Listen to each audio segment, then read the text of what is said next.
What's up, Eagles Nation? Welcome back to the nest, the place where passion speaks louder and the roar of the fans echoes through the air. Fly, Eagles, fly. Here's the deal. This wasn't just another loss. It was a wake-up call, a game that was completely under control and somehow slipped away. But before we dive deep into what really went wrong and what needs to change, make sure to drop a like to support the channel and leave a comment down below. What frustrated you the most in this game? I want to hear from the fans, because today this talk is serious. We're talking about identity, attitude, and a team that needs to remember who they are. The Philadelphia Eagles have always stood for strength, grit, and heart, and it's time to bring that back. So buckle up, Bird Gang, because this is a moment for accountability, but also for unity. And to kick things off the right way, raise your voice with us. EAGLES, EAGLES. Now let's get into it, because this one hurts. The loss to the Denver Broncos wasn't just another game that slipped away. It was a collapse that exposed real, fundamental issues within this Eagles team. Philadelphia had control for most of the matchup,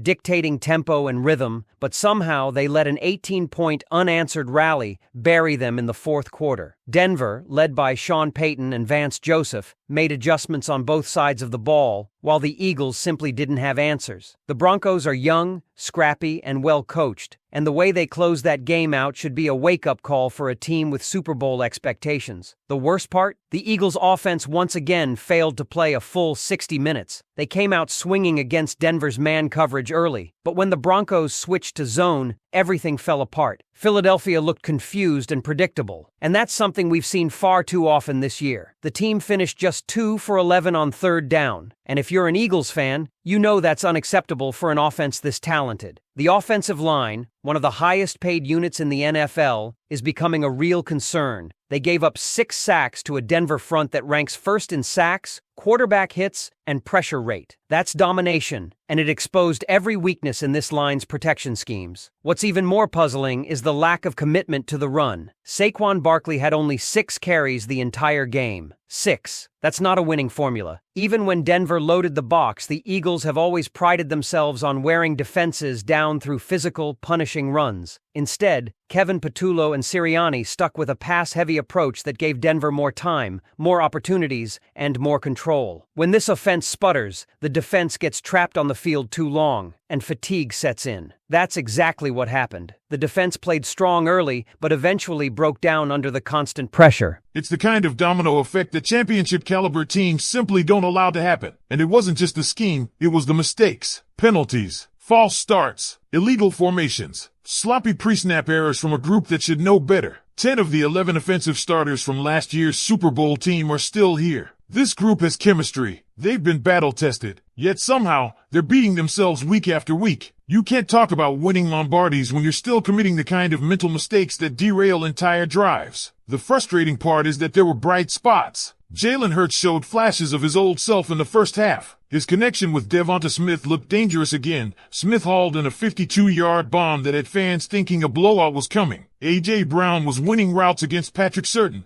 the reigning defensive player of the year. Hurts even hit Barkley on a beautiful 47-yard wheel route. It looked like the Eagles were about to explode offensively, but those moments vanished. Instead of closing the door, the team unraveled. And let's not forget, if a few key plays had gone differently, we might be telling a completely different story right now. A questionable call on Barkley for not being set wiped out a massive fourth down conversion. Tyler Steen was flagged for being illegally downfield on what would have been a first down. Those 2 penalties alone killed drives that could have changed the outcome of the game. But as much as the offense deserves criticism, the other side of the ball is developing a major concern that's flying under the radar, the pass rush. The Eagles have just 7 sacks this season. 7. That ranks 27th out of 32 teams. For a franchise built on dominating the trenches, that's a staggering drop-off. To put it in perspective, the Broncos, the team that just beat them, lead the league with 27 sacks. That's a 20-sack difference. When Philadelphia went to the Super Bowl in 2022, they led the entire NFL with 70 sacks. That kind of production doesn't just pressure quarterbacks, it elevates the entire defense. It masks weaknesses, it creates turnovers, it defines the team's identity. Right now, that identity is missing. The sack leaders tell the story, and it's not a good one. Moro Ojomo leads the team with 2 sacks. Linebacker Zach Bond also has 2. Zdarius Smith, signed off the street after week 1, has 1.5.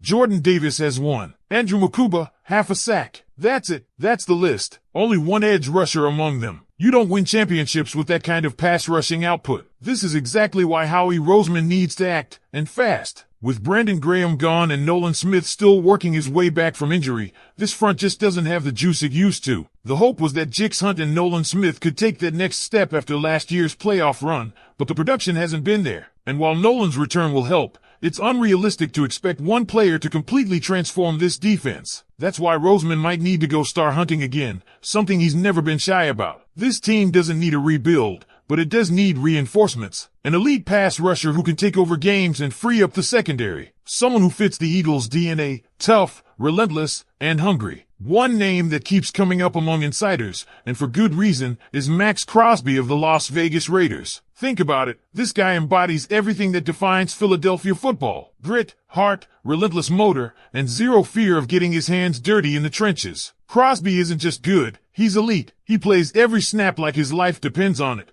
and he brings the kind of edge that can transform an entire defense. The Raiders, on the other hand, are a mess. A team with no clear direction, no true identity, and no realistic shot at playoff contention anytime soon. For Crosby, who's in his prime, wasting more seasons in mediocrity simply doesn't make sense. If you're Crosby, and you're looking at your late 20s knowing you've got only so many peak years left, don't you want to go somewhere that actually matters? Somewhere that has Super Bowl ambitions? Somewhere that values defense, culture, and toughness? Philadelphia checks every one of those boxes. Now, yes, it's true that the Raiders just gave him a new contract, and yes, trading him would carry a steep price tag. But here's where Howie Roseman comes in. The Eagles have something that most contenders don't: flexibility. They own 10 draft picks in the 2026 NFL Draft, including multiple mid-rounders and a few compensatory selections. That's ammunition. Roseman has said it himself. They love their picks, but they're never afraid to use them if it means landing a player who moves the needle. And Max Crosby? He moves the needle like few others in this league. Imagine this scenario. Crosby lined up next to Jalen Carter, Jordan Davis, and Moro Ojomo. You've got young talent, size, and explosion across the line, and then you add one of the most feared edge rushers in football. Suddenly, this defense goes from soft on the edges to downright terrifying. Crosby's production backs it up too, an overall PFF grade of 84.6, a run defense grade of 78.6, a pass rush grade of 76.8, with 2 sacks and 16 total pressures. Those numbers don't just happen by accident. He's been dominating despite having little help around him in Las Vegas. But let's say the price for Crosby becomes too high, or the Raiders refuse to deal. There's another player who fits the Eagles' timeline and need perfectly: Trey Hendrickson from the Cincinnati Bengals. Hendrickson's situation is fascinating. He wanted to stay in Cincinnati long-term, but the team made it clear they had other priorities. They extended Jamar Chase and T. Higgins, but when it came to their star pass rusher, they only bumped his 2025 salary instead of giving him a true extension. Translation? They're preparing to move on. And now, after 3 straight ugly losses, with Joe Burrow sidelined until December and Jake Browning struggling, the Bengals' playoff hopes are fading fast. That makes them a seller, and a player like Hendrickson becomes a prime target. Hendrickson is having another strong year, and his numbers prove it. A PFF overall grade of 78.3, ranking 24th among 165 pass rushers, with a pass rush grade of 81.8, good for 16th. He's got 19 total pressures, 5 quarterback hits, and 2 sacks. Those stats are solid, but what's even more important is how well he fits in Vic Fangio's defense. Fangio has been forced to blitz far more than he wants to this year because the front four simply isn't getting enough pressure on its own. He's known for preferring organic pressure, winning with talent and scheme, not constant blitzes. A guy like Hendrickson or Crosby would give him the freedom to return to his roots. This is where Howie Roseman's aggressive nature could make the difference. He's never been shy about making a big move mid-season, and when the window to contend is open, you don't wait. You go all in. The offense, despite its inconsistencies, doesn't need a major overhaul. The talent is there. Jalen Hurts just needs cleaner protection and better rhythm with his play caller. The defense, though, needs a spark. It needs an alpha. It needs someone who can wake this team up when the momentum shifts. The Eagles aren't far from being elite again. They just need to fix a few things that are dragging them down, and adding a dominant edge rusher could be the piece that resets everything. Think back to 2022 and 2023. What made those teams so dangerous wasn't just the offense, it was the fear they struck on defense. Quarterbacks didn't have time to breathe. Every dropback felt like a ticking time bomb. Right now, that fear is gone. Teams are getting too comfortable, too confident. That has to change, and fast. If you're Howie Roseman, you can't sit back and hope Nolan Smith's return or some rotation tweak fixes this. You go out and make a move that sends a message to the locker room, to the league, and to every team on your schedule. Philadelphia is still coming for you. So, Birds fans, the question now is simple. If you were in Howie Roseman's shoes, which move would you make? Would you swing big for Max Crosby, the relentless warrior who could bring back that defensive swagger? Or would you go for Trey Hendrickson, the proven, hungry veteran who's still got plenty left in the tank? Let me know what you think down in the comments. Who's the perfect fit to reignite the Eagles' defense and help this team get back on the road to the Super Bowl? Because here's the thing, Philadelphia, this isn't just about fixing a stat sheet or patching a hole. This is about identity. The Eagles have always been a team built from the trenches out. It's in their DNA. When you think about the most dominant eras in franchise history,